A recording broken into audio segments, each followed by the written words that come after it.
Hi everyone. This activity is meant for you to ask the right types of questions to work out what is in the box. Okay? So this one, you use your eyes. The big box. So sometimes not just about asking the right types of questions, it's about using our eyes to find the clues. So because this word says big, do you think something big might be able to fit in this box? And if so, what sort of things? The other types of things you look at is another clue. This box is quite a deep box, so it's something that will hold something that is quite deep. But this one says moving, so it's a moving box. So anyone who's moved from one house to another house might have an experience of using these types of boxes. Then we have the fragile box. So fragile, that word, means you've got to be careful of what's in the box because it could be something that could break or get damaged very easily. And this is also a very high box, so something that's quite high but easily breakable. And then we've got a smaller box that also says fragile. So something small that would just fit in there, not too deep at all. Could it be a little dog? It says fragile, dogs are fragile, got to be careful of animals. Could it be a little chihuahua in a teacup? Or, this is an open box coming up, a box of chocolates. Never know. Something that you could eat. This one is an easy one. Use your eyes. There's a Christmas tree cut out on the top of it, and it says Merry Christmas on there.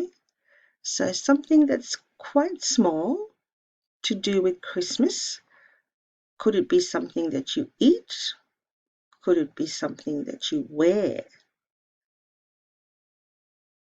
Don't know. Or we have these pretty little boxes. So it's also what the boxes are made from. So these don't look like they would hold anything very heavy or anything very big, do they? This one's got some lace on it. These have got ribbons on them. So these would be for something, what do you think? Small and delicate. Then we've got boxes like this, plain cardboard boxes, but there's a clue here. This says Italy. So this could be a box from overseas or a box that's going overseas.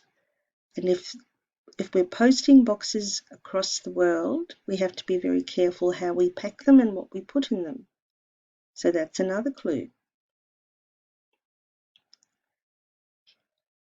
This is a lovely box, very pretty, very delicate, very dainty. So nothing heavy would be able to go in here. But this gives you a clue. It's a picture of a dress.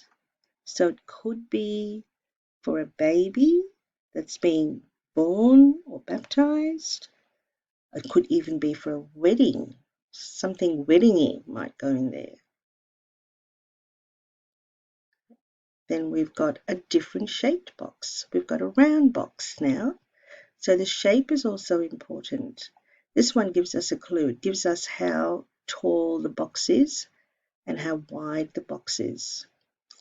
If the box is round, does the thing in it have to be round? That's something you could think about.